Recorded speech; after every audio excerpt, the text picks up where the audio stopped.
बैठ जाओ, चंदा चोरी की है तुम लोगों ने। राम को सम्मान दे रहे हैं कि राम को अपमानित कर रहे हैं? आप राम को अपमानित कर रहे हैं। भगवान श्री राम का नाम लेके कितना गुनाह आप अपना छिपाना चाहते हैं। मान्यवर, हम तो कह रहे हैं, देखो ए दीवानों, ऐसा काम ना करो, राम का नाम बदनाम ना करो। लेकिन हमारे भाजपाई मित्र कह रहे हैं राम राम जपना, पराया माल अपना। राम चरित्र का नाम है, राम मर्यादा का नाम है, राम आदर्श का नाम है।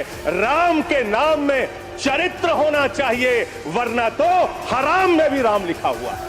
आज भगवान श्री राम आपको श्राप दे रहे होंगे। अरे बैठ जाओ, चंदा चोरी की है तुम लोगों ने। राम सरकार अपना चलाया हुआ 2000 का नोट 7 साल नहीं चला सकी, वो हमसे 70 साल का हिसाब मांगती है। टूटा हुआ लश्कर का भरम देख रहे हैं और जिल्ले इलाही के करम देख रहे हैं। ताकत का नशा अक्ल पे हावी है तुम्हारी, तुम देख न पाओगे जो हम देख रहे हैं। इस सरकार ने नोटबंदी लगाकर देश की आम जनता की टैक्स लगा करके छोटे व्यापारियों के कारोबार छीन लिए, पेपर लीक करवा करके युवाओं की आंखों से नौकरी के सपने छीन लिए, अग्निवीर लाकर देश के जवानों की उम्मीदें छीन ली, बुलडोजर लगाकर लोगों के आशियाने छीन लिए, महंगाई लाकर देश की जनता की थाली से निवाले छीन लिए और नारा लगाया कि हम तो सेवक हैं, 18-18 घंटे काम करते हैं। इन्हीं लोगों के लिए किसी ने शेर कहा है कि जो सच और झूठ में दूरी है वो दूरी समझते हैं। सियासी हाकिमों की हम भी मजबूरी समझते हैं, वो अपना हक समझते हैं निवाला छीन लेने को। डकैती को बहुत से लोग मजदूरी समझते हैं। हमें पता है कि कैसी मजदूरी की जा रही है। अपने शीश महलों में बैठे हुए सरकार के सांसद और मंत्री कह रहे हैं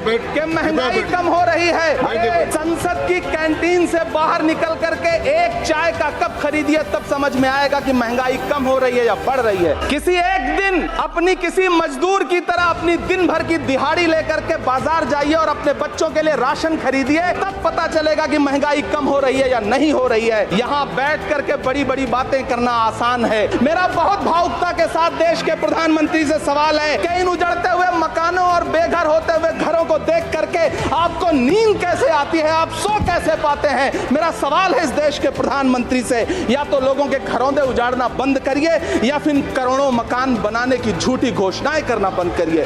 जो सरकार अपना चलाया हुआ 2000 का नोट 7 साल नहीं चला सकी, वो हमसे 70 साल माल है। माल कौन है मैडम? माल कौन है? हम लोग एमपीज है। अटल जी को हम नमन इसीलिए करते थे क्योंकि वो हमको एमपी समझते थे, इसीलिए एक वोट से हारना सही समझे, मगर खरीदारी नहीं की। आज हम लोगों को माल बोला जा रहा है। आज हमारी पार्टी से जो इस्तीफा दे रहे हैं आप उनको ले रहे हैं। ये है संविधान, संविधान की धज्जियां उड़ रही है। अगर प्राइम मिनिस्टर हमको माल बोलेंगे, लोग क्या बोलेंगे? हम बिक्री नहीं हो सकते मैडम। माननीय प्रधानमंत्री जब ये बात बोले लोकसभा में कि हम माल है।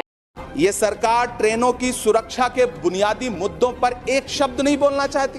भारत के वीडियो पोस्ट करने वाली ये सरकार कभी भारत की जनरल डिब्बों की, रेलवे के स्लीपर क्लास डिब्बों की वीडियो अगर पोस्ट करे ट्विटर पे, तब समझ में आए। दिल्ली आने वाली, मुंबई जाने वाली ट्रेनें देख लीजिए, उनकी हालत देख लीजिए, तो आपको लगेगा कि ये वही ट्रेनें हैं।